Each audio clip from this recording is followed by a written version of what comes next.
Something unusual happened in this round. Ladies and gentlemen, welcome to the 8th round of the Sinquefield Cup 2024. Going to this round, Alireza was leading the tournament with 5 points out of 7 and was chased by Fabiano Caruana. He plays against Jan Nepomniachtchi in this round, who is 2 times candidates winner consecutively and is world number 5 with 34 years old. And a strange thing was that Jan suddenly decided to think in this game. I will show you why, because let's take a look at his last rounds.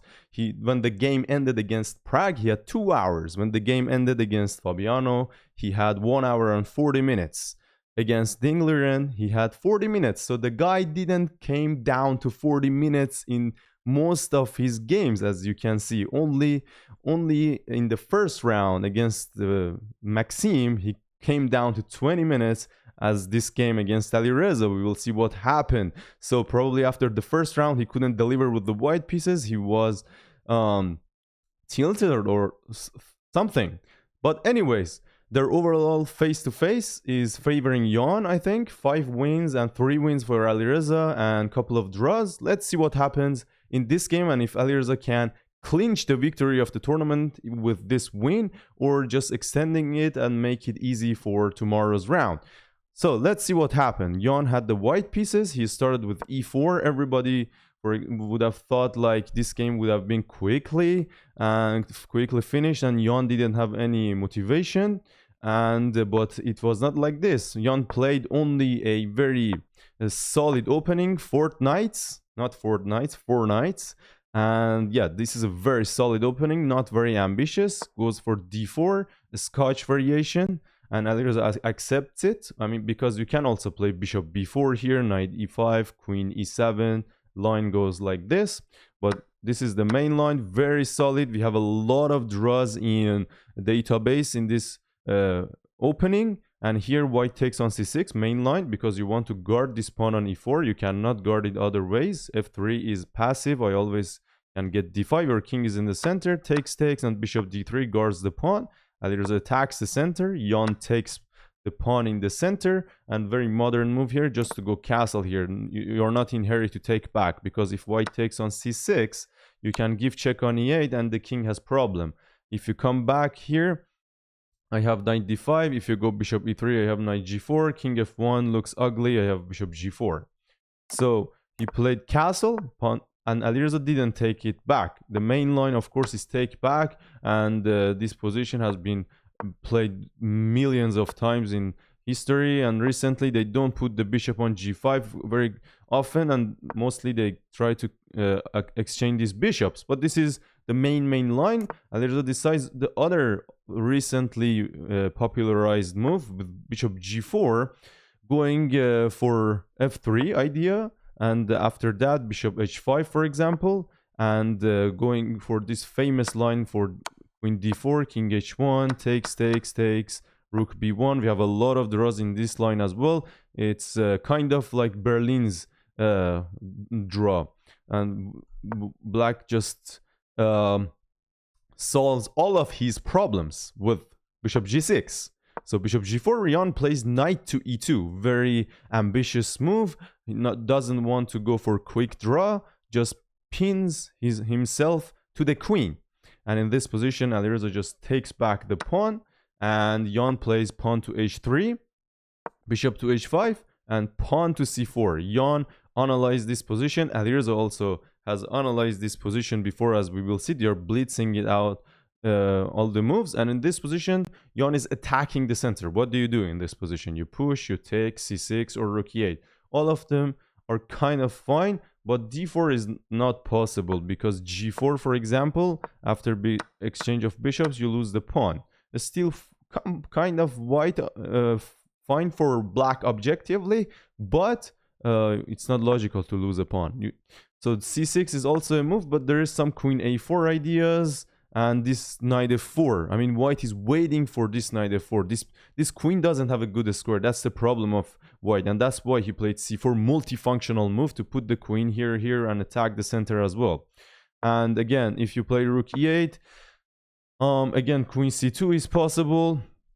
if you go bishop g6, I can play rook to d1 here, and you got some problems here. Bishop d6 you have to play, and you cannot really take back this pawn, and you have to play down a pawn. But Alireza just takes. He ruined a little bit his pawn structure, and he said, okay, I mean, I just bring back the bishop, and I'm very solid. You don't have knight f4 still.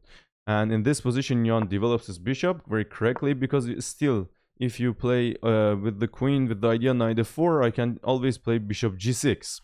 So Jan played bishop to e3, Alireza played rook to e8, and in this position, for example, if you go queen d2, I have this check suddenly. That was Alireza's idea, to simplify the game like this. So that's why Jan played rook to e1. And in this position, Alireza showed his prep. He said, I'm ready for this line. You are not surprising me. In this position, it looks like black has a lot of good moves, but actually the queen is about to move. Knight f4 is coming, and you don't want to lose your two bishop.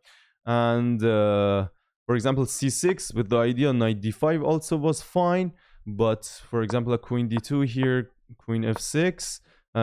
This is also fine for black. Bishop d3, bishop g6, bishop d4. I mean, white can gain a very good position, and if you're not very concrete, you have also you have 3 pawn islands, and white has 2 pawn islands at the very least. So here Alireza just takes on e3 and sacks the exchange, because all the dark squares got weak with this pawn on h3. If the pawn was on h2, I don't think it was possible. Queen to e7 with the idea queen e5, and sometimes you can even play g5. For example, if you play queen to b3 here, g5 here, stopping knight f4, going for such ideas. There is probably not immediate mate, but the king gonna be very in danger if I can manage to get my queen to h2. Even I'm down on exchange, but I have 2 bishop advantage, and this knight e4, the collaboration of queen, 2 bishops, and knight is really scary. Already queen and knights in attack are really scary and very nice collaborators. So in this position, Jan blitzes out his queen d4. He's playing as usual. He's playing super fast. Alireza used only 10 minutes of his time, and in this position you will think, okay, why is Jan blundering a pawn with bishop c5? But that was his prep. He sacks the pawn and he opens these files, and in this position you can go g5 here or queen c5. g5, for example, queen g3, and queen c5 with the idea bishop f2, forking stuff like this, and white goes pawn to b4 only move, because if you take, you lose the bishop, and if you take, I take. Queen to b6, keeping this threat, but there is knight c3, bishop f2, there is this, and in this position, bishop f2, queen d3, queen b4, the position is crazy. Black has 2 bishops, and the game goes on. Black has compensation. But Alireza decided to not go for this, and he played the best move, rook d8, idea bishop h2, discovering the queen. And if you take the pawn on a7, again, same thing happens. Knight d4 ideas, it's very dangerous. So Jan plays the only move here to stop this check and not to move the queen and do not lose this pawn on e3 as well. For example, earlier you could also play queen d2 as well, but there is always bishop b4, rook d8. I mean, you have to have your queen activated as well. So knight f4, in this position, black can just take back his exchange with bishop c5, as Alireza has played, and bishop b4, queen c3 was only move, and after queen c2 takes take, we have this position, which is a pivotal position of this game, and 2 hours for Jan. Still, Alireza used around 30 minutes of his time. And Alireza thought a lot here, around 17 minutes here, and he played this move, queen to e5. Looks like a very active move. I mean, you just put your queen in the center, but it was not the best move. The best move was to go bishop g6, actually, and sack a pawn like this, because this pawn is pinned, and queen just can take this pawn, and you can go rook d2, b4, for example. You don't want to lose any pawns. If I take, I lose the pawn on f7. And this position, it was not easy. For example, you have to find rook d7. You're down a pawn still, and yeah, it was not easy coming back from d2 to d7 to just guard this, and you're still down a pawn. It's not very enjoyable to play. So another way of playing here was for example, pawn to c5, stuff like that, but I will tell you why, I mean, these moves are possible. I mean, just g4 also sometimes is annoying. G4 and forcing this bishop to g6 and suddenly gaining a pawn again. So queen e5, Alirz's idea was to activate his queen, but he missed this move, queen to b3 actually. Suddenly this queen is focusing on back rank as well. You cannot go rook d2 because check, knight e8, I just take this queen is overloaded actually. You cannot leave the 8th rank. This queen becomes overloaded. So in this position after queen b3, Jan is putting huge pressure on this pawn on f7. And in this position, computer was saying you just play pawn to h6, you just give a space to your king, and you don't worry about g4 ideas because I can just go here, and if you take, I have this check, and suddenly black wins. There is some knight e4 ideas, rook d2, and black wins. So h6 was the best move. Also, for example, if you play king f8, this, and there is this check, you lose the pawn on a7. So that's why you could also play pawn to a5, or also c5 was possible because now we can play this. Oh, maybe it was not here. Yeah, I mean c5 here was good because now after queen b3, queen e5, we are guarding this square on b8. So wait a minute, I'm confusing it. After queen b3, okay, queen e5, queen b3, c5 was possible, I think. Was possible because was it here? Oh, for example, if you play a3, waiting for my move, c5, queen b3, now I have rook d7. So and we are guarding the b8 square. So, but Alireza anyways played this strange move, bishop g6, but it was very smart sacrifice, I think, just not wanting to deal with this e4 e5 ideas. If you come back, suddenly this e4 e5 is coming, and white is getting all the space, and this queen didn't want to get disturbed and go to h5 and this e4 e5 coming. Like if you play, for example, a5 here, takes, for example, e4 e5, it looks a bit annoying. You have to find all the best moves here, like queen c5, king h1, and king f8. Sorry if I put a lot of time in this position, because it was the pivotal position and very critical position. Alireza sacks the pawn here, and after queen, he blunders this move, queen to c3, actually. Very nice move by Jan, because it feels like after the exchange, your pawn structure gets weak, but it's really hard to defend this. That was the only move for white to have an advantage. And in this position, okay, I mean, I think it's defendable, but from far it's just very hard to understand what's going on. Knight d4, white can give up this pawn as well, go for these pawns, but I think the main line that players were calculating, maybe it was like this, and this pawn looks really hard to stop, but computers are just crazy and they say, okay, I can defend it like this. Still, white has has around 1 pawn advantage, but I think if they get to this position, it could have been drawn. If you find this rook c5 from 20 move before and rook d5, this position suddenly, I mean, is defendable and drawable. But anyways, he played queen c3, and Alireza kept the queens on the board the best objective way. And in this position, only move is rook f1, because knight d4 is coming, rook d2 is coming. White should be careful. Rook f1. And in this position, Alireza plays another smart move. You are down a pawn, you have double pawns, bad pawn structure, but you should keep calm and play the best objective move. In this position, bishop is really harming this king. Rook f4 at some point is annoying, so he played knight d5 here, forking his stuff and really going to Jan's head in this position. Alireza thought a lot until here. He has only 30 minutes. He has 1 hour less than Jan. He thought a lot. Like here, he thought around 20 minutes. He thought around 10 minutes again here. And Jan here, after a lot of thought, he took on d5 after 20 minutes. His maximum is around 20 minutes.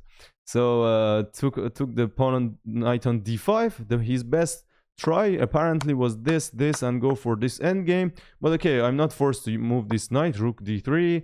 If you go here, I have knight d1, knight b2, but this is a better try for Jan to going for this bishop against knight game in two side, better than knight, but knights are tricky as well. So he just takes, and Alireza takes back. And king h1, Jan says, okay, he is just going to lose himself. He has only 28 minutes. I'm just giving him the turn, and he just makes mistake himself. But Alireza played pawn to c5, unfazed, pushing his pawn, controlling b4, getting ready for some queen d6, queen backward moves. And in this position, Jan played b3, just a waiting move. Alireza played queen to d6, going for rook d3. e4, rook d2, attacking the pawn. Jan pushes the pawn, rook d3, queen c4, and rook e3, preparing queen e5 and getting rid of this pawn. And you cannot really put pressure on my king anymore. And in this position, Jan, after 20 minutes of thought, he suddenly decided to think a lot in this game. I mean, normally, if he was last rounds, he would finish this position here quickly with queen d5 or other things. But he really didn't want to. He really wanted to win this game. And he, from 42 minutes, he came to 27 minutes and asked a question to Alireza. What do you want to do? You want to keep the queen on the board, which was the best way. For example, computers wanted this and this, forcing even you sack a pawn here, you're down 2 pawns. With the rook on g1, you're never worse here. Your pieces are so active. But Alireza said, okay, let's see what you got in this rook endgame. After rook takes b3, rook c1, attacking this pawn, and Alireza plays a very interesting move here, rook a3 here. Suddenly you think you're going after this pawn, but what about rook d1? And bye-bye, this pawn is going. But Alireza was chilling, and he just played rook e3, and he said, okay, I mean, I'm cutting your king as well, and I come back in time. I mean, the most natural way was to play rook b4, a5 here, d6, and you have to see this c4 move here, and going after this pawn, and if you guard it, I take and come back. But okay, he played rook a3 with the idea rook e3 after rook d1, and king g1, and here pawn to c4. Okay, if we exchange these 2 pawns together, this position, as we will see, it's going to be just a equal position and very easy to draw for black. And here, if Jan, for example, wanted to push more, I had this move, rook e2, and bringing the king after, or just rook d2, a lot of stuff like that. So they exchange these 2 pawns together, and in this position, the only way if black wants to lose, it's really hard to lose this position. It's like, okay, Jan played, Alireza played king h6, rook c5. I mean, the only way is that you lose a lot of tempos, and you allow the, like you put your king, rook on a6, you allow the king inside, and you don't even go after these pawns, and this pawn gets to a5, and suddenly white takes this pawn and makes queen. But okay, there are a couple of ideas here. First of all, I can just keep the king cut with this d on d file, or just going after these pawns. And even if you get this pawn and pushing this pawn, I can just take all of this and come here and sack my rook and go draw the game with this pawn. So as we will see, rook d2, and you cannot really leave those pawn alone. For example, g4, I go rook h2, king f3, and when the king stays on that king side, it means you can never reach to this pawn anymore. Alireza thrown some checks here, rook a6, rook a5. Jan didn't want to give the draw quickly. Alireza's favorite result, and according to favorite result when the tournaments, regarding to tournament situation. Normally, he always want to win, and he's a very aggressive player, Alireza, as we all know him. Rook h8, and in this position, actually, Jan played h5 here. He didn't, actually, because if you take, you lose this, and you lose this pawn, and you have to defend this position suddenly, but this is still equal. So, pawn to h5, king f7, king g4, takes, rook a5, and in this position, very nice move here. If you, for example, play this, and if you play rook h6 going for this pawn, suddenly you lose to this. And suddenly black can win. That would have been very sweet. But anyways, Jan pushes, rook h5, king to f6. They exchange these 2 pawns together, and they found, finally, Jan agreed to draw with 20 minutes on the clock. With this sweet draw, Alireza leads the tournament with, suddenly this, I forgot to bring the standings. Alireza leads the tournament with, I think, how many points? Sorry, oh my god. Yeah, he had 4 points No, wait.